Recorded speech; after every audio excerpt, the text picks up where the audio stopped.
తాకట్లో ఉన్న బంగారాన్ని విడిపించి ఆ రోజున మార్కెట్ ధర కట్టి మిగిలిన డబ్బును మీకు అందిస్తుంది కొమ్మూరి గోల్డ్.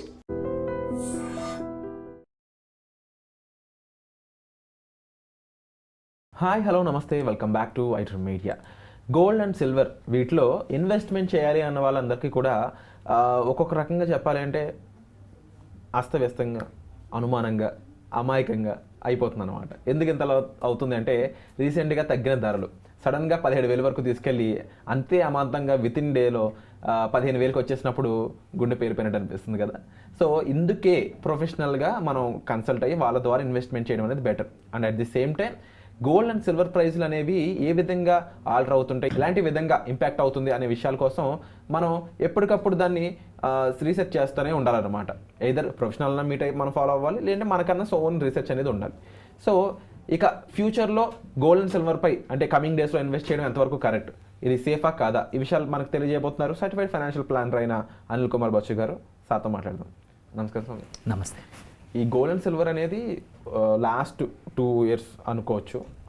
దాని క్రితం ఉన్న ప్రైజులు చూస్తే చాలా బెటర్గా ఉండేది. తర్వాత ఇంటర్నేషనల్ ఫ్యాక్టర్స్ అనేవి ఎక్కువగా మారడం వల్ల, ముఖ్యంగా ట్రంప్ అనే ఒక వ్యక్తి కారణంగా బ్యాంకులు భయపడి ఈ గోల్డ్ మరీ పర్చేజ్ చేయడం ద్వారా గోల్డ్ ప్రైస్ పెరిగింది. ఇంతకుముందు మనం దీని మీద ఎన్నో ఎపిసోడ్ చేస్తున్నాం. కానీ ఈ డే మొదలుపెట్టి February 6, 2026 నుంచి మొదలుపెట్టి కమింగ్ డేస్లో గోల్డ్ అండ్ సిల్వర్ ఏ విధంగా ఉంటుంది, మనం ఇన్వెస్ట్ చేయడం సేఫేనా? ఏమంటారు, $1 million ప్రశ్న అందరూ కూడా అడిగేది, రోజు అందరూ అడుగుతున్న క్వశ్చన్ అదే. సో ఒకటేంటంటే మనం last January 26th, 27th, 28th, 9th euphoria చూసాము సిల్వర్ మార్కెట్లో. ఒక ఔన్స్కి $121 వెళ్ళిపోయింది. అక్కడి నుంచి మళ్ళీ విత్ ఇన్ నో టైం ఒక 4-5 days, ఇప్పుడు 6th అంటే ఒక 8 రోజుల్లో 121 దగ్గర హిట్ అయిన నుంచి ఇప్పుడు 76-70 దగ్గర కూడా వచ్చేసింది. అంటే నియర్లీ 40%, 45%, 50 దగ్గర 40-45% హైస్ నుంచి పడిపోయింది సిల్వర్. బంగారం కూడా అంతే హ్యూజ్ చేంజ్ చూసాం మనం బంగారంలో కూడా. ఇప్పుడు చూసుకుంటే మనం గోల్డ్ చూసుకుంటే ఒక 1 month, విత్ ఇన్ లాస్ట్ 1 monthలో అరౌండ్ అదే టైంలో 29th January రోజు చూసుకుంటే $5,650 ఒక్కొక్క ఔన్స్కి చూసాం. అలాంటిది ఇవాళ $4,800 వచ్చింది. సో నియర్లీ 18-20% తగ్గిపోయింది. సో ఇలాంటి టైంలో ఏంటంటే సో మచ్ కన్ఫ్యూజన్, ఒక్కొక్కరు ఒక్కొక్కటి చెప్తా ఉన్నారు, ఏం చేయాలి, ఇది చేయాలి, అది చేయాలి. పెట్టిన వాళ్ళు ఏమో బాధపడతా ఉన్నారు. ప్రాబ్లం ఏంటంటే సొంత డబ్బులతో తెచ్చిన వాళ్ళు, పెట్టుకున్న వాళ్ళు ఏమి ఇంపాక్ట్ ఉండదు. కానీ చాలామంది ఏం తప్పు చేశారంటే బంగారం ఆర్ వెండిలో పెట్టడానికి వేరే తాకట్టు పెట్టో, లేకపోతే అప్పు చేసో, ఉన్న బంగారం తాకట్టు పెట్టో, బ్యాంకులో పెట్టి ఆ డబ్బులు తీసుకొచ్చి మరీ పెట్టారనమాట. ఎప్పుడైనా సరే ఇట్లాంటి అన్యూజువల్ సైకిల్స్ జరిగినప్పుడు, ఫియర్ ఆఫ్ మిస్సింగ్ అవుట్ అనేది మార్కెట్లో ఎక్కువ ఉన్నప్పుడు, ఇట్లా ఫ్యాడ్ అనేది ఎక్కువ ఉన్నప్పుడు ఏంటంటే ఎగ్జాంపుల్ ఇట్స్ లైక్ ఏమవుతుంది, ఏదైనా మనం షేక్ చేస్తే పైన నురగ వస్తుంది చూసారా, నురగ ఎక్కువైపోయింది. యాక్చువల్లీ అందులో వాల్యూమ్ ఇంతే ఉంది, బట్ మనకు అంతా కనబడుతుంది, నురగతో పాటు కలుపుకుంటే ఎక్కడ దాకా కనబడుతుంది. బట్ యాక్చువల్ వాల్యూమ్ ఇంతే, అంటే దాని రియల్ ప్రైస్ సమ్వేర్ 70-80 ఉండింది. బట్ తీసుకెళ్ళిపోయి ఎక్కడికో తీసుకెళ్ళారు అందరూ రావడం వల్ల ఎక్కువ మంది. సో అదొకటి. సైమిల్టేనియస్లీ ఇంకోటి ఏంటంటే ఫిజికల్ సిల్వర్కి, ఫిజికల్ గోల్డ్కి సప్లైకి మార్కెట్లో ఉన్న డిమాండ్కి పొంతం లేకుండా పోయింది.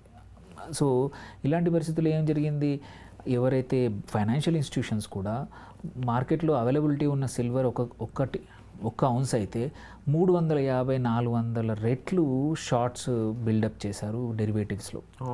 సో వాళ్ళేంటి, వెండి పడిపోతుందని. వెండి యాక్చువల్లీ హిస్టారికల్లీ ఏంటంటే మేనేజ్డ్ యాసెట్, దాని ప్రైస్ ఎప్పుడు కూడా కొన్ని ఇన్స్టిట్యూషన్స్ మేనేజ్ చేస్తాయి.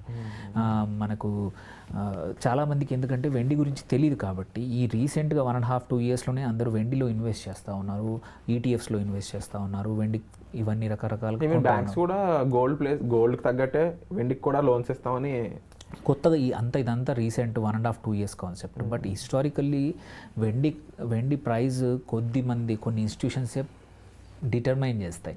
సో అదేమైంది, వాళ్ళు మళ్ళీ మొన్న లాస్ట్ 1 week 10 days నుంచి they have controlled the narrative. So వాళ్ళు అన్ని స్క్వేర్ ఆఫ్ చేసుకున్నారు, నేరేటివ్ కంట్రోల్ చేసి భయపెట్టేసేసి అందరినీ ప్యానిక్ సెల్లింగ్ చేయించినట్టే నిజంగానే 100 దగ్గర ఉన్న 100 పైన ఉన్న ప్రైస్ని తీసుకొచ్చి 70కి తీసుకొచ్చేసారు. సో ఇక్కడి నుంచి ఎక్కడికి వెళ్తుంది అనేది క్వైట్ అ ఫ్యూ రీజన్స్ ఉన్నాయి, ఎస్పెషల్లీ వెండి కేసులో. మనం చూసుకుంటే ఇప్పటికి కూడా చాలా కంట్రీస్లో ఈ సెల్లింగ్ ప్రైస్ ఏదైతే మనము MCX లాంటి ట్రేడెడ్ ప్రైస్ చూసుకుంటే దానికి రియల్ డెలివరీకి చాలా తేడా ఉంది. సో ఇప్పుడు 70 ట్రేడ్ అవుతుందంటే 90-95 దగ్గర ఫిజికల్ సిల్వర్ అవైలబుల్ ఉంటుంది. So that means there is ఇంకా డిమాండ్ అయితే ఉంది. వెదర్ ఇట్ ఈస్ చైనాలో తీసుకోండి, ఏషియన్ మార్కెట్స్లో జపాన్లో తీసుకోండి, ఆర్ సౌదీ అరేబియాలో తీసుకోండి, మల్టిపుల్ ప్లేసుల్లో ఇంకా మనుషులు ఇన్వెస్టర్స్ అయితే ఎవరైతే ఉన్నారో కామన్ పీపుల్ అయితే వెళ్ళి సిల్వర్ కొనడానికి ట్రై చేస్తే మార్కెట్లో అవైలబుల్ లేదు, బట్ ఇక్కడ రేట్ పడిపోతుంది. సో దెర్ ఈజ్ ఏమంటారు ప్రాపర్ డిస్కనెక్ట్ ఉంది. సో ఈ లెక్కన ఏంటంటే ఈ సిచ్యువేషన్ చూస్తే ఏమనిపిస్తుంది అంటే మాత్రం సిల్వర్ కొంచెం మళ్ళీ పెరిగే అవకాశం ఉంది. అండ్ ఈ బ్యాంక్స్ ఏవైతే షార్ట్స్ చేసి ప్రైస్ పడగొట్టాయో, కిందికి తీసుకొచ్చాయో, ఇంకా వాళ్ళు కూడా ఇంకా వాళ్ళ పడేయడాన్ని ఆపేయచ్చు అనమాట. సో అలాంటి సిచ్యువేషన్, దీన్నే ఏమంటామంటే మనము దెర్ ఆర్ బ్యాక్వర్డేషన్ అనే కాన్సెప్ట్ ఉంటుంది అనమాట ఫైనాన్స్లో. సో బ్యాక్వర్డేషన్ అనేది ఇప్పుడు కనబడతా ఉంది. సో మోస్ట్ ప్రాబబ్లీ ఏంటంటే గోయింగ్ ఫార్వర్డ్ కొంచెం పెరుగుతుంది. మళ్ళీ 120కి రాకపోవచ్చు, బట్ ఇప్పుడు జరుగుతున్న 73-74 నుంచి కొంచెం పెరగచ్చు. బట్ అట్లని చెప్పి హ్యూజ్ పొజిషన్స్, లీవరేజ్డ్ పొజిషన్స్ అస్సలు తీసుకోకండి, అప్పులు తెచ్చిపెట్టడం అట్లాంటివి చేయకండి. సో కాకపోతే ప్యానిక్ సెల్లింగ్ చేయకుండా కొన్ని రోజులు ఆగి మళ్ళీ నెక్స్ట్ ఎగ్జిట్ అవ్వడానికి ఇంకొకటి 2, ఎస్పెషల్లీ దిస్ ఈజ్ ఎంట్రీ కన్నా కూడా ఎగ్జిట్ అవ్వడానికి 1-2 అవకాశాలు రావచ్చు. వచ్చినప్పుడు కొంచెం ఎగ్జిట్ అవ్వండి. లాంగ్ టర్మ్కి మాత్రం you can still do it, that there is no change in demand. కానీ ఈ పడిపోవడానికి ఓన్లీ కొత్తగా వచ్చిన ఎక్సెస్ స్పెక్యులేషన్ ఏదైతుందో అది క్లియర్ అవుతుంది. సో ఏంటంటే యాక్చువల్ ప్రైస్ X ఉంటుంది, స్పెక్యులేషన్ వల్ల 2x 3x అవుతుంది. సో ఇప్పుడు ఈ స్పెక్యులేషన్ బ్రేక్ అవుతుంది, కానీ ఒరిజినల్గా సిల్వర్కి ఉన్న డిమాండ్ కానీ ఒరిజినల్గా ఉన్న అప్లికేషన్స్ కానీ అవి పెద్దగా మారట్లేదు. సో అందుకోసం సిల్వర్లో విషయం మాత్రం మొదటి నుంచి మనం చూస్తే మనం మొదటి నుంచి జాగ్రత్తగా ఉండాలి. ఇట్లాంటి ఒక వారం రోజుల్లో 30-40% పడిపోతుందని భయపడుతూనే ఉన్నా, బట్ యాక్చువల్లీ ఒక్క రోజులోనే జరిపోయింది 35%. అదే చాలా మంది. సో మనం చెప్పింది ఇంతకుముందు హిస్టరీ, ఎప్పుడైనా సరే హిస్టరీ నుంచి నేర్చుకోవాల్సిన అవసరం ఉంది. మనకి హిస్టరీ, సిల్వర్ హిస్టరీ అనేది స్ట్రాంగ్ మల్టిపుల్ టైమ్స్ పడిపోయింది. కొన్నిసార్లు 20 సంవత్సరాలు పట్టింది మళ్ళీ $50 క్రాస్ కావడానికి. ఇది లాస్ట్ ఈసారి క్రాస్ అయ్యాక మాత్రం చాలా ముందుకు వెళ్ళాం. So we will see a good new base అనమాట. మనం ప్రాబ్లీ 75-80 దగ్గర న్యూ సిల్వర్ బేస్ చూస్తాము.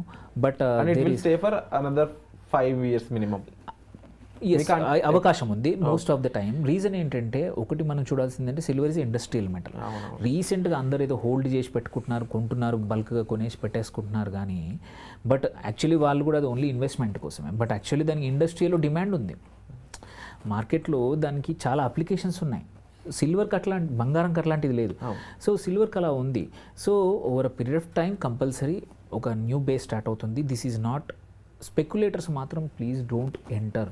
It is not an investment for speculation. Please get out. ఇప్పుడు జరుగుతుందంతా ఎన్ని రోజులు ఉంటుందో తెలీదు. అందరూ హోల్డ్ చేసుకోనికి, అంటే బంగారం ఉండి ఇంతకుముందు ఉంది, సిల్వర్ కూడా కొంచెం పెట్టుకుంటామనే రీజన్ వల్ల పెరుగుతున్న డిమాండ్. అదర్వైజ్ చాలా ప్రాసెస్ కూడా అన్వయబుల్ అయిపోతాయి. సో అందుకు సిల్వర్ విషయంలో చాలా జాగ్రత్త ఉండాల్సిన అవసరం ఉంది. కానీ ఇంకొక 2 ఆపర్చునిటీస్ వస్తాయి. ఇంకొక 1 or 2 monthsలో మళ్ళీ పెరిగే అవకాశం ఉంది. అట్లా ఆ టైంలో మాత్రం ఎవరైతే అప్పులు చేసిన వాళ్ళు మాత్రం ప్లీజ్ ఎగ్జిట్ అవ్వండి. Don't get into this. మీ సొంత డబ్బులు లేకపోతే దూరంగా ఉండండి. Ride will be very tough. It won't be a smooth ride కాదు ఇది. ఏమంటారు, అప్స్ అండ్ డౌన్స్ హ్యూజ్ ఉంటాయి. ఎస్, అందుకోసం అందరూ తట్టుకోలేరు. కొంచెం జాగ్రత్త ఉండాల్సిన అవసరం ఉంది. ఈ టైంలో పడిపోయిందని చెప్పి మళ్ళీ హ్యూజ్ డంప్ చేయకండి. If it is your money, you have no use. ఒక 3 సంవత్సరాలు 4 సంవత్సరాలు నా డబ్బులు అవసరం లేదు అనుకుంటే పెట్టుకోండి. అప్పులు చేసి అయితే ఇన్వెస్ట్ చేయొద్దు. Yeah, and in the end మర్చిపోకూడదు ఏంటంటే 20% ఆఫ్ పోర్ట్ఫోలియోనే గోల్డ్ అండ్ సిల్వర్లో ఉంచుకోండి. అంతకన్నా ఎక్కువ ఉంటే అన్హెల్దీ. సో అందుకే ఎవరైనా గోల్డ్ సిల్వర్కి ఎక్స్పోజర్ ఉన్నా సరే దానికి మినిమం ఉంటే నువ్వు హ్యాపీగా పడుకునే అవకాశం ఉంటుంది, లేకపోతే నిద్రపోతుంది. ఎందుకంటే ఇవన్నీ జరుగుతున్నాయని రాత్రి జరుగుతున్నాయి.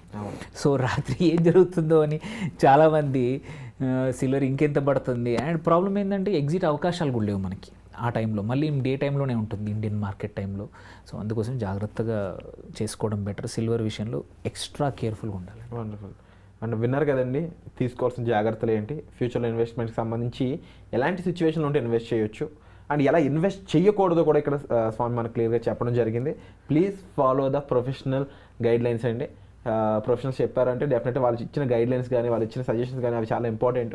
సో దీనికి సంబంధించి మీకు మరింత ఇన్ఫర్మేషన్ కావాలంటే సార్ని సంప్రదించవచ్చు. అలాగే గోల్డ్ అండ్ సిల్వర్పై ఎవరెవరు ఎంతెంత ఇన్వెస్ట్ చేస్తారో సరదాగా కామెంట్ సెక్షన్లో అయితే మెన్షన్ చేయండి. దాన్ని బట్టి మనకు ఒక ఐడియా వస్తుంది నిజంగా ఎంతమందికి దీని మీద ఇంపాక్ట్ అవుతుంది, ఎంతమంది ఇంట్రెస్ట్గా ఉన్నారని చెప్పేసి. క్లియర్గా మళ్ళీ చెప్తున్నాను, ఎంతమంది గోల్డ్లో సిల్వర్లో ఇన్వెస్ట్ చేస్తారో సరదాగా కామెంట్ చేయండి.